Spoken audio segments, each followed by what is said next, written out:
Hi, this is Michael Olin-Hitt, and I want to continue my series on guidance for writers in a fun way. I'm going to share with you some of my recipes for story. However, before I give you the recipes, I want to first go over the basic ingredients of story. Now, these are the staples that we all should have in our writer's pantry. First of all, you want to have a real and original character. And then you want to place that character into a specific situation. And that situation needs to provide the character with some yearning or some desire and some trouble. If you don't have trouble, you don't have a story. The first line of Leo Tolstoy's Anna Karenina is, "Every happy family is alike, but each unhappy family is unhappy in its own way." It's the trouble that makes us interesting. We all may want to have a happy family, but nobody wants to read about one. Just saying. So let me talk about the trouble of a story just for a moment. You want the trouble to be often a yearning or a desire that the character has. And then you want to block the way for the character to fulfill that yearning. You want to present some obstacles, and that's kind of the basic element of story, the obstacle blocking the yearning. Let me talk to you a little bit about the character and that special ingredient. You want to be sure your character is fresh. No canned characters allowed in a good story recipe. And you want that character to have live yeast. Now that might be taking the metaphor of the recipe a little far, but what I mean by that is a character must change, must rise. There's where the yeast fits in. So you want a character that changes. If the character doesn't change, you don't have a story, you have a character sketch. So you want to avoid flat characters that do not rise or do not change. Stories are about the events that alter our lives, that transform us. So the character change is often called an epiphany, which is a realization or a transformative moment. Now, the way that you make sure the character changes is really through the plotting. And so I'm going to give you some baking instructions for plot. So a basic plot moves from complication to resolution. Now, complication is the trouble or the conflict or the yearning or the desire. And the resolution is just the closure.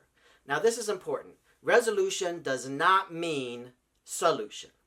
Most of the significant troubles or conflicts in our lives cannot be solved. We just have to learn to live with them. And in order to do so, we have to live with a different awareness, a different approach to the struggles of being human. And that's where the change often is. It's in that realization of a new awareness. So that's where we move our character, from the complication to the closure and the transformation. So now we have our basic ingredients for story, those staples we all have in our writer's pantry. And now it's time to present a few recipes for story. First of all, before you begin, you want to preheat your mind to dream space. One of my favorite authors, Robert Olin Butler, visited the university where I teach, and he emphasized to students that dream space is the origin of stories. This is the place of your creativity, your deep imagination. One of my favorite things to do as a story writer is dream up a story. Anyway, after you preheat your mind to reach dream space, you want to first add a character and situation, often sold together in the writing aisle. Second, stir in yearning or desire, adding complication to taste. 3, locate the moment of change. And this is important. When you see your character beginning to change, you want to turn up the heat to critical tension. Now write and watch rise. So that's your basic recipe for story. It seems pretty simple, but I tell you this, simplicity is really difficult. Writing a well-crafted story is much harder than you think. So follow that recipe and I think you're on your way. But I want to provide you with a few variations on that recipe. So here are some alternative ingredients. Flavor to taste. First, take a specific trouble, drop a specific character into it, add a touch of setting, bake, watching for a rise in character. Now that might seem a little general, and to be honest, story does start in particularity, in specifics. And often, the substance that we begin with, a story, is experiences of our own. You write about what you know, and then you change it into story. One of my favorite authors, Flannery O'Connor, once wrote, "You don't write about what you know, you write about what you don't know about what you know." What she meant by that is, as you explore a familiar setting, you begin to understand more some of the deeper elements of that setting that can alter a character. So not only do you delight the reader or the audience because of the change in character and the realizations, the writer, him or herself, can be altered, and their awareness can be altered by, the process of writing. Because of those specifics, for writing and using your own experience for inspiration, let me give you some other alternative ingredients. You can take a person you know, so there's the familiar, place him or her in a bizarre place, add a dash of trouble, stir, and write.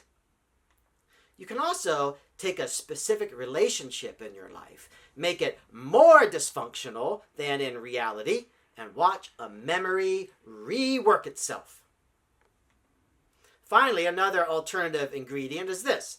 Take an experience of yours and give it to a fictional character who is dramatically different from you. Simmer to boil, stirring constantly. In that alternative approach or alternative ingredient, you can start with something you know very well, your experience. So that's a familiar experience in a familiar setting with familiar oppositions and complications. But when you give it to a fictional character who's dramatically different from you, then you allow for that character to change, and you're not locked into the way things really happened. When you're locked into the things that really happened, then you can't really explore and be free to respond to the elements of story, the expectations of story, which have developed over centuries of storytelling. Now, I want to go over some basic baking instructions, and this is the process of writing for you. First of all, be prepared for multiple trips to the kitchen. That means revision. If you think you're going to write, a winning story or novel that's fully developed, extremely well crafted in a first draft, you are sorely mistaken. Every writer revises and revises and revises. It's just a part of the process. Next, you want to avoid shake and bake mixes. Story is made best from scratch. What I mean by that is you want to be original in your story. Don't kind of pick up all those mixes on the baking shelf, these pre-made ingredients with cliche plots and characters. That is not going to delight your readers. It's not going to show transformation. So, be original in your ingredients. So those are some of my basic recipes for story. I hope you find it helpful. If you want to see more of my guidance for writers, you can subscribe to my channel here on YouTube. You can also visit me at my website, michaelolin-hitt.com. If you want announcements on when my blogs come out and more videos on guidance for writers, you can like or follow me on Facebook or follow me on Twitter.